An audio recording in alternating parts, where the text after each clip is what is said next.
Type my name in. Here's Bosher to kick it away. That's fielded in the end zone. And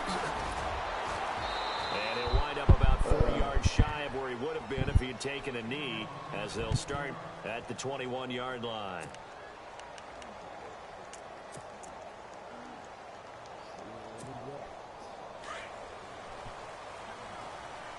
And the D-line pinching together must be expecting the run.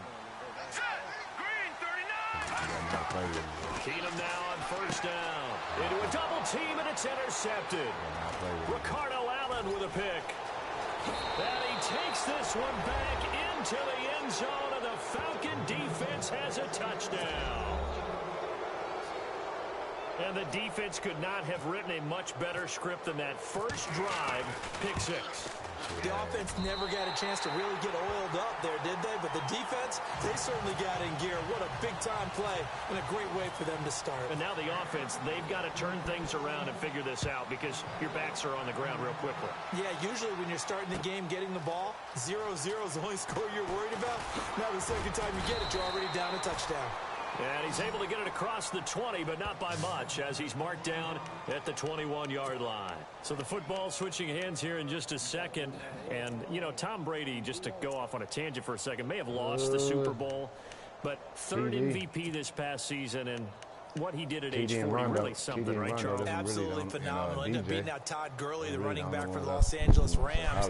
But he would have traded it for a Super Bowl win, don't you think? How about this? The last 9 NFL MVPs to play in the Super Bowl that same season, 0-9.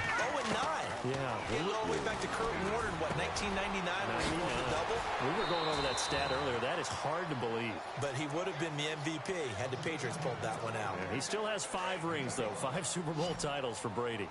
I think defensively you're okay with that. Here in the first quarter, he's going to get some catches, but they rallied to him quickly. And that's what you count on, and I like what you just said. First quarter, can you do it all game long? They catch it, you tackle them, they go down on the spot. Because when you're able to do that and you don't give up big chunks of yardage after the catch, now you put the offense in a position where every series they have to work hard to pick up first downs, and you tend to stall them out when you do that. Keenum now to throw. And the Falcons get there. The Falcons get the sack. Down he goes. I don't think that was a blitz, was it? No, not at all. I mean, there was no blitz called on the play. Had other responsibilities, but he saw an opportunity, saw a path, and he took it. Now Keenum under pressure again, and down he goes again. Well, this is what happens when you get behind the chains, as people like to say, when you have obvious passing situations. Hard to vary it up and fool a defense. And you hate those situations if you're an O-lineman, right? Oh, without a doubt, because you just know they're coming, and you never know exactly how. They can be exotic in their blitzes, or their athletic ability just takes over. It's a great job by this secondary. When I watch them, they remind me of elite defenders on a basketball court, right? They want to contest each and every pass. Great contest on third down to bring up fourth. And Quigley now on to punt as he sends this one away. This is brought in at the 21. And that's going to go in the books as a 55-yard punt. Well done. And the Falcons will be taking over 1st and 10.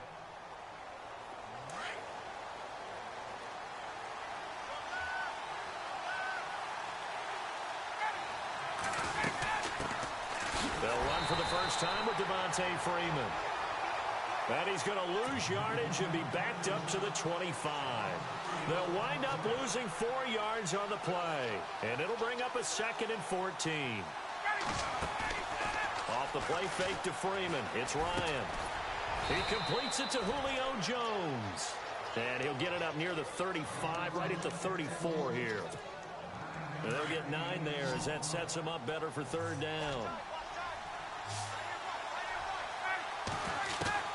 From the gun on third down, Ryan. And incomplete here on third down. And it is true. You can draft the fastest. You can draft the most athletic guys. But if they don't know the art of positioning, sometimes it's all for naught. In this case, in the right spot, help force the incompletion. Yeah, but had his hands on it for a second. Would have been a tough catch, though. Falls incomplete. The punter Bosher on now as he gets this one away. And a nice job here to down this one right on the 5-yard line. Vikings coming out here again to take over on offense. And this is a crew, obviously, that was so close, Charles, to becoming the first ever team to play a Super Bowl in their own stadium. So disappointment in that last game against Philly, but overall, I think they've got to be pretty pleased with the season. They have to be because they put it all together. And the defense has it covered. It's intercepted. Picked off by Kamal Ishmael. And he takes this one back into the end zone, and the Falcon defense has a touchdown. Short throw, pick six right there. Those linebackers, they love when those short throws come and those eyes get real wide, don't they? How about the anticipation on the play? Reading, reacting, and then the ability to catch the football and take it in the opposite direction. That is caught. He's got it. And the lead will move to 14-0. And there's a quick momentum swing. INT return for a pick six, and then the two-point conversion good. And even if you're keeping your wits about you, you're thinking to yourself, okay, extra point block team going into the game now. All of a sudden you're hearing defense. Now a hit and a loose football. And the Falcons grab it. And his guys are going to get the football at the 23-yard line. Falcons taking over on offense in just a second. And, you know, this year ended in disappointing fashion now. Last year was the ultimate version of heartbreak. But if you're a Falcon fan, this one was tough to swallow as well, wasn't it? It certainly was because, let's be honest about it, losing in the Super Bowl, I don't care how you lose, you were in the Super Bowl, you were playing for it all. This team was supposed to be as good or better. Ultimately ended up 10-6, found their way in the playoffs, but didn't get the deep run as they had the year before. So you're exactly right. For Falcons fans, that's a tough one. But this is a team that's built to be good for a long time. And now the offense operates in the red zone. Now Ryan on second down. They'll set up the screen for Freeman. And he's going to be brought down just shy of the 5 at the 6. It's an 8-yard pickup, and it leads to a 1st and goal. For a second there, I thought that might break big. Screen pass. Looked like it was coming together. Looked like there was an opening. Still, ended up with a solid game. They run. Devontae Freeman. And he is met at the line of scrimmage, and he goes down right there. They'll say no gain on the play, and it'll be 2nd and goal.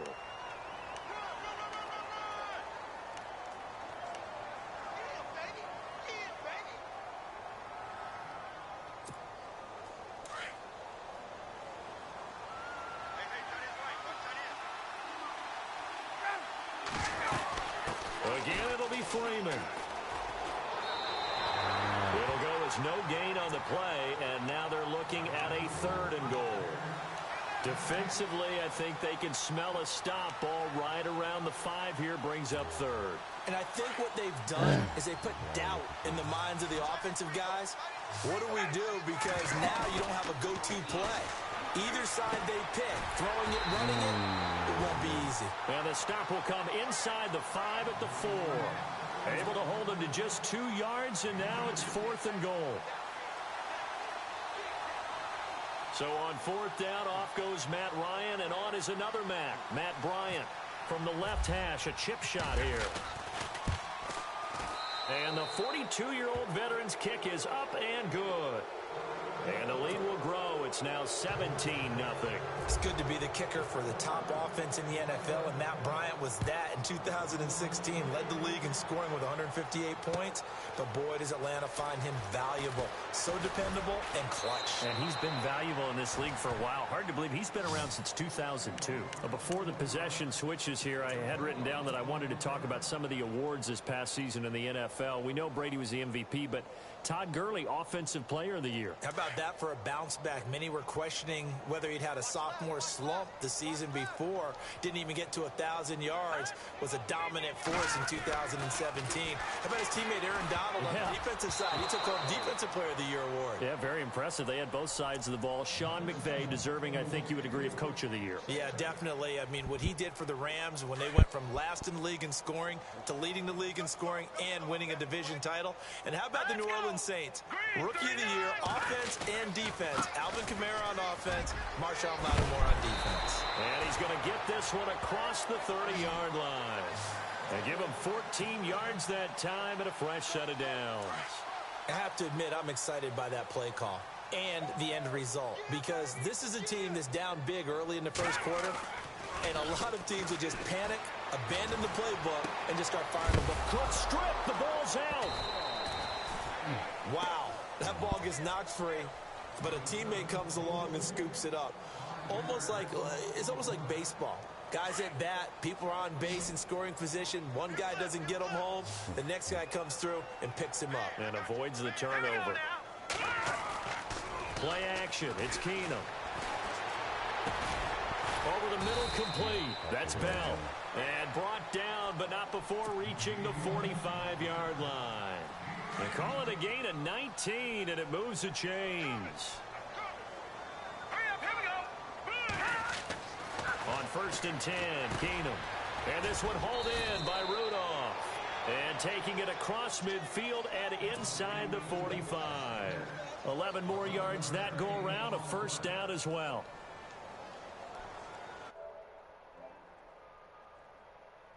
I hear you, cuz. I was talking to my cousin. We on YouTube. He looking at the damn game. You ain't ready, cuz. Keenum throwing once more. Wright's got it. And he'll get it down on the play to the 37. A gain of 6 there on first. We've seen quite a bit of the short passing game here early on first quarter, haven't we? We have, and I think it works a couple of ways for this team because, number one, you throw the short game until they stop it. And if they're not going to stop it, you keep throwing it, and occasionally you'll break a tackle and turn it into a bigger gain. Also, they start to creep up, start to pressure receivers. Now you go over the top, take it deep, and now you get some of those big shots downfield. Give him 7 on the tuck and run, and it'll get him a new set of downs. Offense comes to the line now, 1st and 10. Shift together here from the D-line. Let's go! Blue 90! Throwing on 1st down is Keenum. And pops free. The collision there jarred the ball loose and brings up 2nd down.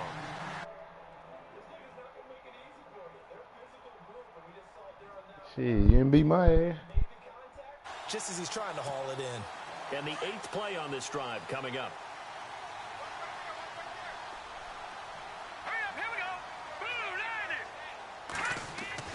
Keenum again here on 2nd and 10. And the hit jarred it loose. It's incomplete.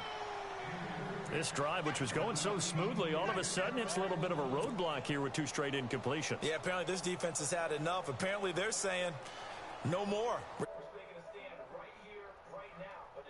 10. They've got to get after him one more time. This offense was on the move. Now 2 straight incompletions have them looking at 3rd and 10.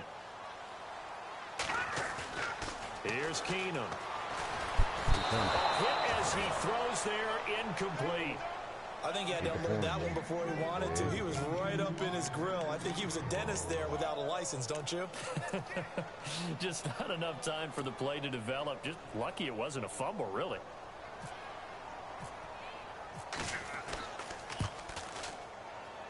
And this is right down the middle as he puts.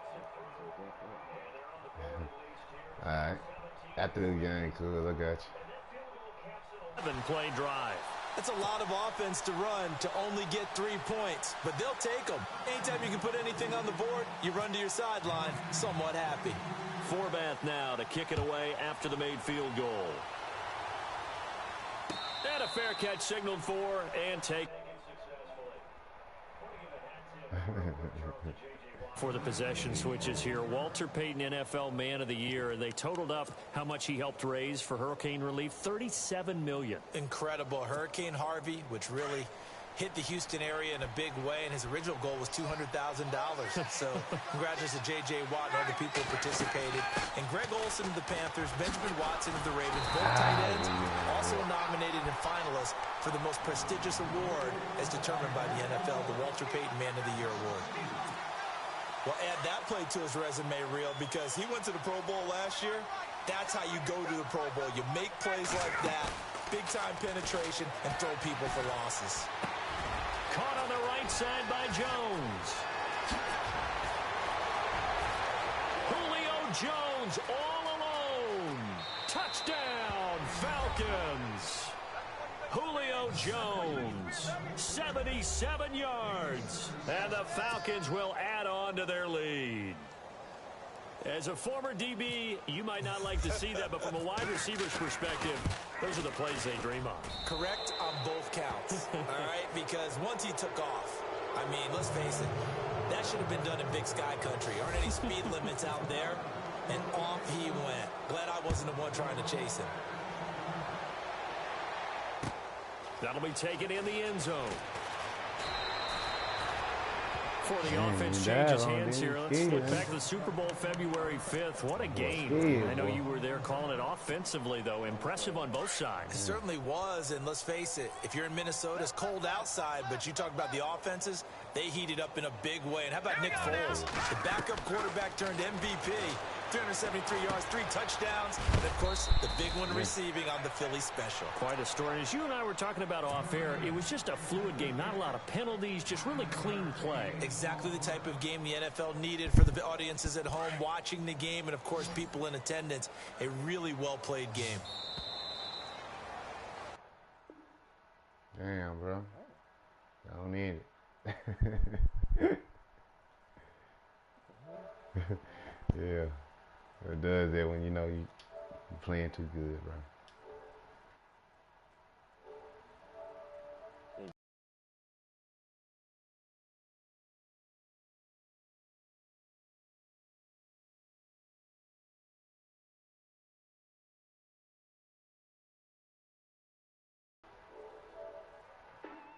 Good game, though, bro.